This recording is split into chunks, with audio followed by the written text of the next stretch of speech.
Hello, ಶುಭೋದಯ. ಎಲ್ಲರೂ ಹೇಗಿದ್ದೀರಾ? ನೀವೆಲ್ಲ ತುಂಬಾ ಚೆನ್ನಾಗಿರ್ತೀರಾ ಅಂತ ಅಂದ್ಕೊಂಡಿದ್ದೀನಿ. ನಾನು ಕೂಡ ತುಂಬಾ ಚೆನ್ನಾಗಿರ್ತೀನಿ. ಹಾಗೆ ಇವತ್ತಿನ ವಿಡಿಯೋದಲ್ಲಿ ಮನೆಯಲ್ಲಿ ಪಾಸಿಟಿವ್ ಎನರ್ಜಿ ಹಾಗೆ ದೈವಿಕ ಕಳೆ ಮನೆಯಲ್ಲಿ ಇರಬೇಕು ಅಂತ ಹೇಳಿದ್ರೆ ಏನೇನೆಲ್ಲ ಸಿಂಪಲ್ ಟಿಪ್ಸ್ಗಳನ್ನ ಫಾಲೋ ಮಾಡ್ಬೋದು ಅನ್ನೋದನ್ನು ಇವತ್ತು ನಾನು ನಿಮ್ಮ ಜೊತೆಗೆ ಶೇರ್ ಮಾಡ್ತಾ ಇದ್ದೀನಿ. ನಾನು ಕೂಡ ಇದನ್ನೇ ಫಾಲೋ ಮಾಡೋದು. ಹಾಗೆ ಮನೆಯಲ್ಲಿ ಲಕ್ಷ್ಮಿ ಕಳೆಯಿಂದ ಕೂಡಿರಬೇಕು ಅಂದರೆ ಕೆಲವು ಅಭ್ಯಾಸಗಳಿರುತ್ತೆ. ಅದನ್ನು ನಾವು ರೂಢಿ ಮಾಡ್ಕೊತು ಅಂದರೆ ಮನೆಯಲ್ಲಿ ಯಾವುದೇ ಥರ ನೆಗೆಟಿವ್ ಎನರ್ಜಿ ಇರೋದಿಲ್ಲ. ಅದನ್ನು ಪಾಸಿಟಿವ್ ಎನರ್ಜಿಯಾಗಿ ನಾವು ಹೇಗೆ ಕನ್ವರ್ಟ್ ಮಾಡ್ಬೋದು ಅನ್ನೋದನ್ನು ಇವತ್ತಿನ ವಿಡಿಯೋದಲ್ಲಿ ತಿಳ್ಕೊಳ್ಳೋಣ.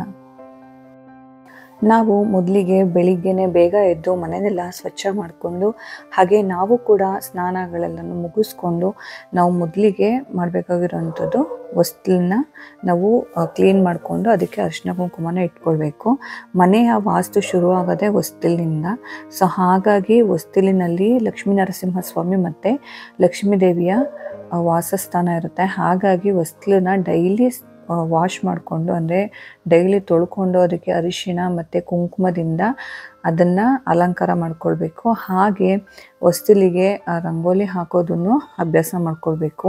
ಈ ರೀತಿ ಮಾಡೋದ್ರಿಂದ ಅಕಸ್ಮಾತ್ ನಮ್ಮ ಮನೆಗೆ ಯಾವುದೋ ಒಂದು ನೆಗೆಟಿವ್ ಎಂಟ್ರಿ ಆಗ್ತಾ ಇದೆ, ಒಂದು ನೆಗೆಟಿವ್ ಏನೋ ನಮ್ಮ ಮನೆಗೆ ಬರ್ತಾ ಇದೆ ಅಂತ ಹೇಳಿದ್ರೆ ಅದನ್ನು ಹೊಸ್ತಿಲಲ್ಲೇ ತಡೆದು ನಿಲ್ಲಿಸುವಂಥ ಶಕ್ತಿ ಆ ಹೊಸ್ತಿಲು ಪೂಜೆ ಮಾಡೋದ್ರಿಂದ, ಅರಿಶಿನ ಕುಂಕುಮ ಹಚ್ಚೋದ್ರಿಂದ ಅಥವಾ ನಾವು ಹೊಸ್ತಿಲು ಅಲಂಕಾರ ಮಾಡೋದ್ರಿಂದ ಅದಕ್ಕೆ ಇರುತ್ತೆ.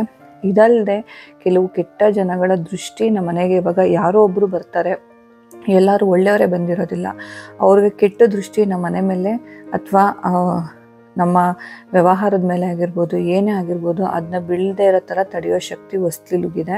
ಏನಕ್ಕೆ ಅಂತ ಹೇಳಿದ್ರೆ ನಾವು ಈ ರೀತಿ ಎಲ್ಲ ಹೊಸ್ಲಿಗೆ ಅರಿಶಿನ ಕುಂಕುಮ ಮತ್ತು ರಂಗೋಲಿ ಹೂವಿನಿಂದ ಅಲಂಕಾರ ಮಾಡಿದಾಗ ಅವ್ರದ್ದು ನೆಗೆಟಿವ್ ಥಾಟ್ಸ್ ಏನಿದೆ, ಅವ್ರದ್ದು ಕೆಟ್ಟ ಆಲೋಚನೆಗಳೇನಿದೆ, ಆ ಕೆಟ್ಟ ಆಲೋಚನೆಗಳು ಒಳ್ಳೆ ಆಲೋಚನೆಗಳಾಗಿ ಬದಲಾಗುವಂತಹ ಚಾನ್ಸಸ್ ತುಂಬಾ ಇರುತ್ತೆ. ಸೊ ಹಾಗಾಗಿ ನಾವು ಬೆಳಿಗ್ಗೆ ಮಾಡಬೇಕಾಗಿರೋ ಮೊದಲನೇ ಕೆಲಸ ಏನು ಅಂತ ಹೇಳಿದ್ರೆ ಮನೆಯೆಲ್ಲ ಸ್ವಚ್ಛ ಮಾಡಿಕೊಂಡು ನಾವು ಸ್ವಚ್ಛ ಆದ ನಂತರನೇ ಹೊಸ್ಲಿಗೆ ಅರಿಶಿನ ಕುಂಕುಮನ ಇಡಬೇಕು. ಕೆಲವ್ರು ಏನು ಮಾಡ್ತಾರೆ, ಎದ್ದ ತಕ್ಷಣವೇ ಮುಖ ತೊಳೆಯಲ್ಲ ಏನೆಲ್ಲ ಬಂದು ಹೊಸ್ಲಿಗೆ ತೊಳೆದು ಅರಿಶಿನ ಕುಂಕುಮ ಇಡ್ತಾರೆ. ಸೊ ದಯವಿಟ್ಟು ಆ ತಪ್ಪನ್ನು ಯಾರೂ ಮಾಡ್ಲಿಕ್ಕೆ ಹೋಗಬೇಡಿ.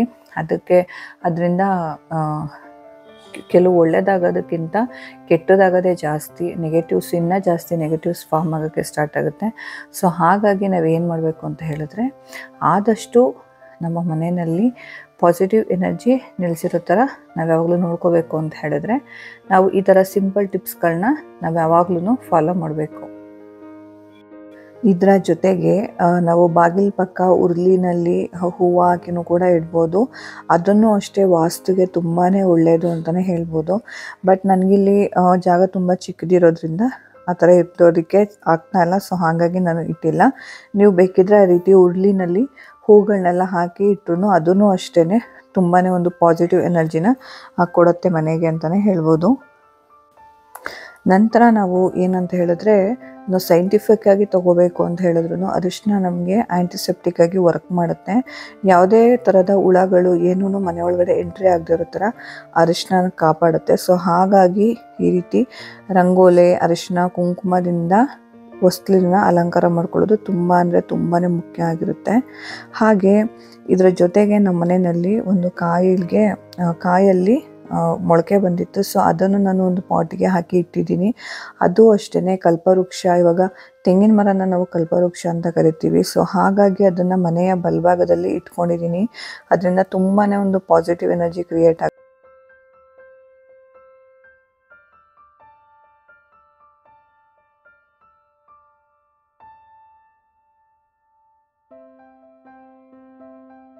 ನಂತರ ತುಳಸಿ ಗಿಡಕ್ಕೂ ಅಷ್ಟೇ ಅರಿಶಿನ ಕುಂಕುಮ ಮತ್ತು ರಂಗೋಲಿನೆಲ್ಲ ಹಾಕ್ಕೊಂಡು ತುಳಸಿ ಗಿಡಕ್ಕೂ ಪೂಜೆ ಮಾಡೋದಕ್ಕೆ ಅಂತ ರೆಡಿ ಮಾಡ್ಕೊಳ್ತಾ ಇದ್ದೀನಿ. ಇದೆಲ್ಲನೂ ಮುಗಿದ ನಂತರ ಈ ಮನೆಯ ಬಾಗಿಲು ನೋಡಿ ಎಷ್ಟು ಸುಂದರವಾಗಿ ಕಾಣಿಸುತ್ತೆ ಅಂತ ಹೇಳಿ.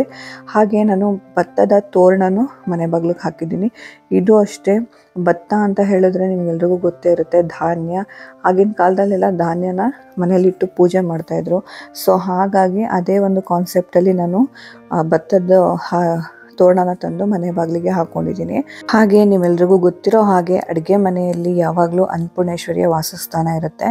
ಸೊ ಹಾಗಾಗಿ ನಾನು ಇಲ್ಲಿ ಒಂದು ಅನ್ನಪೂರ್ಣೇಶ್ವರಿಗೆ ಅಂತ ಹೇಳಿ ದೀಪನ ಹಚ್ಕೊಳ್ತಾ ಇದ್ದೀನಿ. ಈ ದೀಪ ಹಚ್ಚೋಕೆ ಏನೇನು ಬೇಕು ಅಂತ ಹೇಳಿದ್ರೆ ಒಂದು ಮಣೆ ಮೇಲೆ ನಾವು ಅರಿಶಿನ ಹಾಕ್ಕೊಂಡು ಅದನ್ನು ಸಾರಿಸ್ಕೊಳ್ಬೇಕಾಗುತ್ತೆ. ನಂತರ ಅಕ್ಕಿ ಹಿಟ್ಟನ್ನು ತಗೊಂಡು ಒಂದು ನಕ್ಷತ್ರನ ಬರ್ಕೊಳ್ತಾ ಇದ್ದೀನಿ. ರಂಗೋಲೆ ಪುಡಿಯಿಂದ ಖಂಡಿತ ಬರಿಬೇಡಿ, ಅಕ್ಕಿ ಹಿಟ್ಟಿಂದನೇ ಈ ನಕ್ಷತ್ರನ ಬರಿಬೇಕಾಗತ್ತೆ. ನೋಡಿ ಈ ರೀತಿ ನಕ್ಷತ್ರ ಎಲ್ಲ ನೀಟಾಗಿ ಬರ್ಕೊಳ್ಬೇಕು. ಇದನ್ನು ಹಚ್ಚೋ ಉದ್ದೇಶ ಏನು ಅಂತ ಹೇಳಿದ್ರೆ, ನಮ್ಮ ಮನೆಯಲ್ಲಿ ಯಾವುದೇ ಥರ ದಿನಸಿಗೆ ಯಾವುದೇ ಥರ ನಮಗೆ ತೊಂದರೆ ಆಗಬಾರ್ದು, ಮತ್ತು ಮನೆಯಲ್ಲಿ ಧನಾತ್ಮಕ ಶಕ್ತಿ ನೆಲೆಸಿರಬೇಕು. ಹಾಗೆಯೇ ಲಕ್ಷ್ಮೀ ದೇವಿಯ ಕಟಾಕ್ಷ ನಮ್ಮ ಮನೆ ಮೇಲೆ ಇರಬೇಕು, ಹಾಗೆ ಅನ್ನಪೂರ್ಣೇಶ್ವರಿಯ ಕಟಾಕ್ಷ ನಮ್ಮ ಮನೆ ಮೇಲೆ ಇರಬೇಕು ಅನ್ನೋದಕ್ಕೋಸ್ಕರ ಈ ರೀತಿ ದೀಪನ ಅಡುಗೆ ಮನೆಯಲ್ಲಿ ಹಚ್ಕೊಳ್ತೀನಿ. ನೋಡಿ, ದೀಪಕ್ಕೆ ಬತ್ತಿ ಇಟ್ಕೊಂಡು ದೀಪಕ್ಕೆ ಅರಿಶಿನ ಕುಂಕುಮ ಇಟ್ಟು ಹೂವಿನ ಅಲಂಕಾರ ಮಾಡಿಕೊಂಡು ನಾನು ನೈವೇದ್ಯಕ್ಕೆ ಅಂತ ಹೇಳಿ ಇಲ್ಲಿ ಬೆಲ್ಲದ ಪುಡಿನ ಬಳಸ್ತಾ ಇದ್ದೀನಿ. ನೀವು ಯಾವುದೇ ಥರ ನೈವೇದ್ಯ ಬೇಕಾದ್ರೂ ಇಡ್ಬೋದು, ಹಣ್ಣು, ಸಿಹಿ, ಹಾಲು ಏನನ್ನಾದರೂ ಇಡ್ಬೋದು. ಇದು ಒಂದು ಪಾಸಿಟಿವ್ ಎನರ್ಜಿನ ಮನೆಯಲ್ಲಿ ಕ್ರಿಯೇಟ್ ಮಾಡುತ್ತೆ, ಹಾಗೆ ದೈವಿಕ ಕಳೆ ಮನೆಯಲ್ಲಿ ನೆಲೆಸಿರೋದಕ್ಕೆ ತುಂಬಾ ಸಹಾಯ ಮಾಡುತ್ತೆ. ಹಾಗೆ ಕೆಲವರು ಮಂಗಳವಾರ ಮತ್ತು ಶುಕ್ರವಾರ ಒಲೆಗಳಿಗೆ ಪೂಜೆ ಮಾಡೋದು ಉಂಟು, ಕೆಲವರು ಡೈಲಿ ಪೂಜೆ ಮಾಡೋದು ಉಂಟು. ನಿಮ್ಗೆ ಯಾವಾಗ ಆಗುತ್ತೆ ಆವಾಗ ಖಂಡಿತ ಮಾಡ್ಕೊಳ್ಬೋದು. ಮಂಗಳವಾರ ಮತ್ತು ಶುಕ್ರವಾರ ಒಲೆಗೆ ಪೂಜೆ ಮಾಡೋ ಉದ್ದೇಶ ಏನು ಅಂತ ಹೇಳಿದ್ರೆ, ಅಗ್ನಿದೇವನಿಗೆ ನಾವು ಒಂದು ಥ್ಯಾಂಕ್ಸ್ ಹೇಳುವಂತಹ ಪರಿಯದು. ಯಾಕೆ ಅಂತ ಹೇಳಿದ್ರೆ, ನಮ್ಮ ಅಡುಗೆ ಮಾಡಬೇಕು ಅಂತ ಹೇಳಿದ್ರೆ ಮೇಯ್ನಾಗಿ ಏನು ಬೇಕು, ಅನ್ನಪೂರ್ಣೇಶ್ವರಿ ಅನುಗ್ರಹ ಬೇಕು, ಅಕ್ಕಿ ಬೇಳೆ ಈ ಥರ ಎಲ್ಲ ಬೇಕು. ಹಾಗೆ ಆ ಅಡುಗೆ ಬೇಯಬೇಕು ಅಂತ ಹೇಳಿದ್ರೆ ಅಗ್ನಿದೇವನ ಅನುಗ್ರಹ ಬೇಕು. ಸೊ ಹಾಗಾಗಿ ಆ ಸ್ಟವ್ಗೆ ಒಂದು ನಕ್ಷತ್ರ, ಒಂದು ರಂಗೋಲೆನ ಯಾವುದಾದ್ರೂ ಸರಿ ಒಂದು ರಂಗೋಲೆ ಬರೆದು ಅರಿಶಿನ ಕುಂಕುಮ ಇಟ್ಟು ಹೂವು ಇಟ್ಟು ಪೂಜೆ ಮಾಡೋದು ನಮ್ಮ ಇವಾಗಿನಂತಲ್ಲ, ನಮ್ಮ ಹಿರಿಕರಿಂದನೂ ಬಂದಿರೋಂತಹ ಒಂದು ಪದ್ಧತಿ. ಅದನ್ನು ನಾವು ಇಲ್ಲಿ ಫಾಲೋ ಮಾಡ್ತಾ ಇದ್ದೀನಿ ಅಷ್ಟೇ. ಇದು ಕೂಡ ತುಂಬಾ ಒಂದು ಪಾಸಿಟಿವ್ ಎನರ್ಜಿನ ಕ್ರಿಯೇಟ್ ಮಾಡುತ್ತೆ. ಹಾಗೆ ಇನ್ನೊಂದು ಪಾಸಿಟಿವ್ ಎನರ್ಜಿ ಕ್ರಿಯೇಟ್ ಮಾಡುವಂಥದ್ದು ಏನು ಅಂತ ಹೇಳಿದ್ರೆ, ನಮ್ಮ ಮನೆಯ ದೇವರ ಮನೆ. ನಾವು ದೇವ್ರ ಮನೆಯ ಎಷ್ಟು ಶುದ್ಧವಾಗಿ ಇಟ್ಕೋತೀವೋ ಅಷ್ಟು ಮನೆಯಲ್ಲಿ ನೆಮ್ಮದಿ ನೆಲೆಸಿರುತ್ತೆ. ಸೊ ಹಾಗಾಗಿ ದೇವ್ರ ಮನೆನ ಆದಷ್ಟು ಶುದ್ಧವಾಗಿ ಇಟ್ಕೊಂಡು ದೀಪನ ಹಚ್ಕೊಂಡು ಈ ರೀತಿ ಬೆಳಿಗ್ಗೆನೇ ಪೂಜೆ ಮಾಡೋದ್ರಿಂದ ನಮ್ಮ ಮನಸ್ಸಿಗೂ ಅಷ್ಟೇ ತುಂಬಾ ನೆಮ್ಮದಿ ಸಿಗುತ್ತೆ. ಇದರ ಜೊತೆಗೆ ನಾನು ಅನ್ನಪೂರ್ಣೇಶ್ವರಿ ದೀಪನೂ ಹಚ್ಕೊಳ್ತಾ ಇದ್ದೀನಿ. ಅನ್ನಪೂರ್ಣೇಶ್ವರಿ ದೀಪ ಹಚ್ಚಬೇಕಾದ್ರೆ ಓಂ ನಮೋ ಅನ್ನಪೂರ್ಣೇಶ್ವರಿಯೇ ನಮಃ, ಓಂ ನಮೋ ಅನ್ನಪೂರ್ಣೇಶ್ವರಿಯೇ ನಮಃ, ಓಂ ನಮೋ ಅನ್ನಪೂರ್ಣೇಶ್ವರಿಯೇ ನಮಃ ಅಂತ ಹೇಳ್ಕೊಂಡು ಪೂಜೆ ಮಾಡೋದ್ರಿಂದ ತುಂಬಾ ಒಂದು ಪಾಸಿಟಿವ್ ಎನರ್ಜಿ ಕ್ರಿಯೇಟ್ ಆಗುತ್ತೆ. ನೋಡಿ, ಇವಾಗ ಗಂಧದ ಕಡ್ಡಿಯಿಂದ ಪೂಜೆ ಮಾಡ್ಕೊಳ್ತಾ ಇದ್ದೀನಿ. ಸ್ಟವ್ಗೂ ಅಷ್ಟೇ ಗಂಧದ ಕಡ್ಡಿಯಿಂದ ಪೂಜೆ ಮಾಡ್ಕೊಳ್ಳೋದು ತುಂಬಾ ಒಳ್ಳೆಯದು. ಹಾಗೆ ಸ್ಟವ್ಗೆಲ್ಲ ಪೂಜೆ ಮಾಡಿದ ನಂತರ ಹೊಸ್ತಿಲು ಪೂಜೆ ಮಾಡ್ಕೋಬೇಕು. ಹೊಸ್ತಿಲು ಪೂಜೆನೂ ಅಷ್ಟೇ ಹೇಳ್ಬೇಕಾದ್ರೆ ಓಂ ಮಹಾಲಕ್ಷ್ಮಿಯೇ ನಮಃ ಅಂತ ಹೇಳ್ಕೊಂಡು ಹೊಸ್ತಿಲು ಪೂಜೆನೂ ಮಾಡ್ಕೊಳ್ಬೇಕಾಗತ್ತೆ. ತುಂಬಾ ಮನೆಯಲ್ಲಿ ಏನು ಅಂತ ಹೇಳಿದ್ರೆ, ಈ ಗಂಡ ಹೆಂಡತಿ ಯಾವಾಗಲೂ ಕಿತ್ತಾಡೋ ಅಂಥದ್ದು, ಮತ್ತು ಮಕ್ಕಳಿಗೆ ಎಜುಕೇಷನ್ ವೈಸು ತುಂಬಾ ಹೆಲ್ಪ್ ಆಗುತ್ತೆ. ಈ ಥರ ಎಲ್ಲ ನಮ್ಮ ಮನೆ ಶಾಂತವಾಗಿ ಒಂದು ಒಳ್ಳೆ ವಾತಾವರಣನ ನಮ್ಮ ಮನೇಲಿ ಕ್ರಿಯೇಟ್ ಮಾಡಿದಾಗ ನಮಗೆ ಒಂದು ಪಾಸಿಟಿವ್ ಎನರ್ಜಿ ಮನೆಯಲ್ಲಿ ಕ್ರಿಯೇಟ್ ಆಗೋಕ್ಕೆ ಸಾಧ್ಯ ಆಗುತ್ತೆ.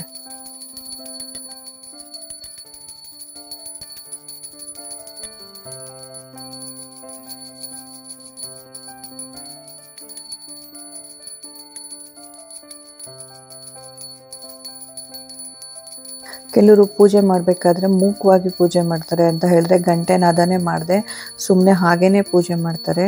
ಇದು ಖಂಡಿತ ಒಳ್ಳೆಯದಲ್ಲ. ಮನೆಯಲ್ಲಿ ಗಂಟೆ ನಾದನ ನಾವು ದಿನಕ್ಕೆ ಒಂದು ಸತಿನಾದ್ರು ಮಾಡಲೇಬೇಕಾಗುತ್ತೆ. ಈ ರೀತಿ ಗಂಟೆ ನಾದ ಮಾಡೋದ್ರಿಂದ ಮನೆಯಲ್ಲಿ ಯಾವ್ದಾದ್ರು ದುಷ್ಟಶಕ್ತಿಗಳಿದ್ರೆ ಆ ಗಂಟೆ ನಾದಕ್ಕೆ ಅದು ಆಚೆ ಹೋಗುತ್ತೆ.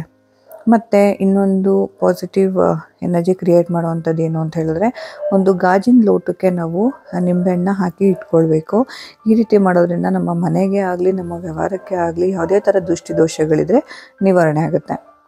ನಂತರ ಒಂದು ವ್ಯಾಪರೈಸರ್ನ ಇಟ್ಕೊಂಡಿದ್ದೀನಿ ನಾನು. ಇದೇನು ಅಂತ ಹೇಳಿದ್ರೆ ಎಲೆಕ್ಟ್ರಿಕಲ್ದು. ಇದು ನಾನು ಅಮೆಝಾನಿಂದ ತರಿಸಿದ್ದು. ಇದನ್ನು ಈ ಥರ ಸ್ವಿಚ್ಗೆ ಹಾಕಿ ಬಿಟ್ಟು ಇದ್ರ ಮೇಲ್ಗಡೆ ನಾವು ಕರ್ಪೂರ ಅಥವಾ ಯಾವ್ದಾದ್ರು ಎಸೆನ್ಷಿಯಲ್ ಆಯಿಲ್ಗಳನ್ನ ಹಾಕ್ಕೊಂಡ್ರೆ ಇದು ಒಳ್ಳೆ ಪರಿಮಳನ ಕೊಡುತ್ತೆ. ಇದರಿಂದನೂ ಅಷ್ಟೇ ನಮ್ಮ ಮೈಂಡು ಕಾಮ್ ಆಗಿರುತ್ತೆ, ಒಳ್ಳೆ ಆಲೋಚನೆಗಳು ಬರುತ್ತೆ, ಮತ್ತು ಒಳ್ಳೆಯದನ್ನು ಯೋಚನೆ ಮಾಡಿ ಒಳ್ಳೆಯದನ್ನು ಕೆಲಸ ಮಾಡೋದಕ್ಕೆ ಇದು ನಮಗೆ ತುಂಬಾ ಹೆಲ್ಪ್ ಮಾಡುತ್ತೆ ಅಂತಲೇ ಹೇಳ್ಬೋದು.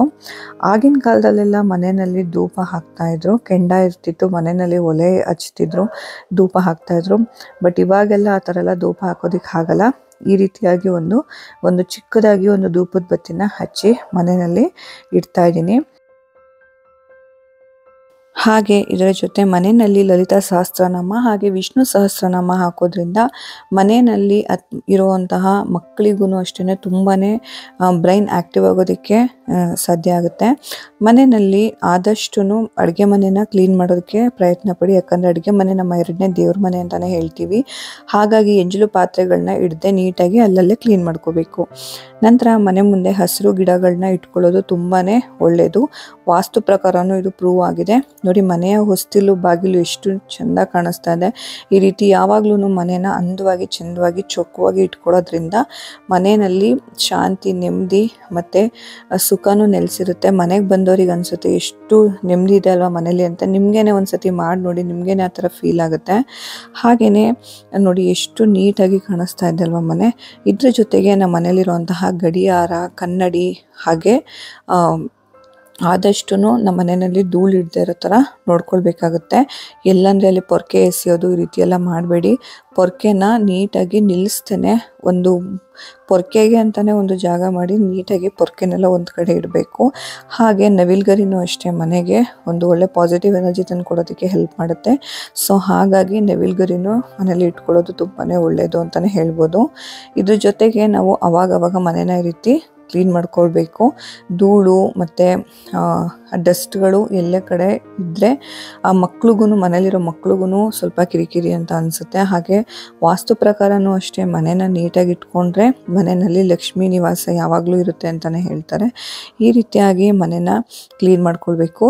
ಇವತ್ತು ನಾನು ಕೊಟ್ಟಂತಹ ಸಿಂಪಲ್ ಟಿಪ್ಸ್ಗಳು ನಿಮಗೆಲ್ಲ ಖಂಡಿತ ಇಷ್ಟ ಆಗಿರುತ್ತೆ ಅಂತ ಅಂದ್ಕೊಳ್ತಾ ಇದ್ದೀನಿ. ವಿಡಿಯೋ ಇಷ್ಟ ಆಗಿರೋ ಲೈಕ್ ಮಾಡಿ, ಶೇರ್ ಮಾಡಿ, ಕಮೆಂಟ್ ಮಾಡಿ. ಹಾಗೆ ಚಾನಲ್ಗೆ ಸಬ್ಸ್ಕ್ರೈಬ್ ಆಗದೆ ನೋಡ್ತಾರೆ ಪ್ಲೀಸ್ ನನ್ನ ಚಾನಲ್ಗೆ ಸಬ್ಸ್ಕ್ರೈಬ್ ಆಗಿ ಅಂತ ಹೇಳ್ತಾ ಈ ವಿಡಿಯೋನ ಇಲ್ಲಿಗೆ ಎಂಡ್ ಮಾಡ್ತಾ ಇದ್ದೀನಿ. Thank you friends, thank you for watching.